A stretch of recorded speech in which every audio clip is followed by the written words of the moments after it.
I got so much motherfucking design on right now. Break it down, bring it back, make it clap. I got 3 old thoughts, new block, wear that thing. Bitches on my line, and you know they come straight. Hold up, what it not, 45, scope it cash like whoa. How you fucking with these hoes up? Baiklah teman-teman, di sini kita akan belajar tentang paragraf. Paragraf adalah suatu kesatuan pikiran tersusun dari himpunan kalimat yang bertalian dalam suatu rangkaian untuk menyatakan gagasan utama. Pengertian paragraf adalah karangan yang terbentuk dari satu atau beberapa kalimat yang saling berhubungan dan memiliki satu pikiran utama. Ada beberapa jenis paragraf. Yang pertama, paragraf deduktif, yaitu paragraf yang gagasan utamanya berada di awal.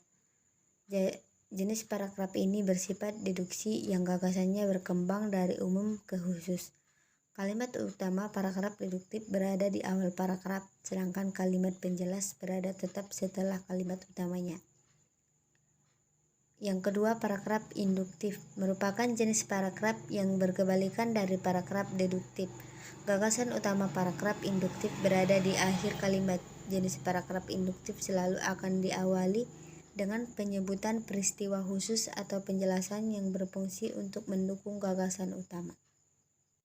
Yang ketiga, paragraf campuran atau deduktif induktif adalah paragraf yang gagasan utamanya terdapat pada bagian awal dan akhir paragraf. Paragraf campuran diawali dengan pernyataan umum, lalu diikuti kalimat khusus sebagai penjelas. Kemudian di akhir paragraf terdapat pernyataan umum lagi sebagai pengulangan dari gagasan utama. Yang keempat, paragraf ineratif. Paragraf ineratif adalah paragraf yang menampilkan gagasan utamanya di tengah paragraf. Jenis paragraf ini memiliki pola khusus, umum, khusus, atau kalimat penjelas, kalimat utama, kalimat penjelas. Kalimat penjelas di awal paragraf ini memiliki fungsi sebagai pengantar atau pembuka. Lalu kalimat utama berada di tengah sebagai gagasan utama dalam paragraf ini. Selanjutnya masih ada kalimat penjelas di akhir paragraf yang berfungsi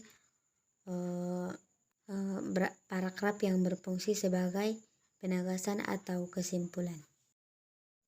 Selanjutnya ada beberapa unsur paragraf. Yang pertama, topik atau gagasan utama merupakan ide utama yang ingin disampaikan penulis kepada pembaca. Yang kedua, kalimat utama. Kalimat utama berisi gagasan utama yang diletakkan secara tersurat pada awal atau akhir paragraf.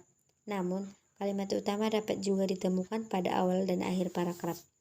Yang ketiga, kalimat penjelas atau kalimat pendukung.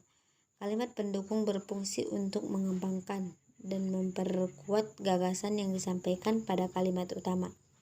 Kalimat penjelas bisa berupa data pelengkap seperti opini, fakta, atau data yang valid. Yang keempat, konjungsi. Konjungsi ialah kata sambung atau kata penghubung. Konjungsi dalam bahasa Indonesia ada dua jenis, yaitu konjungsi intrakalimat dan konjungsi antar kalimat. Selanjutnya ada 4 ciri-ciri paragraf. Yang pertama, mengandung makna, pesan, pikiran, atau ide pokok yang relevan dengan ide pokok seluruh isi karangan. Yang kedua, paragraf umumnya dibangun oleh beberapa kalimat. Yang ketiga, merupakan satu kesatuan pikiran yang koheren dan padat. Yang keempat, kalimat dalam paragraf tersusun logis serta sistematis. Thank you for watching.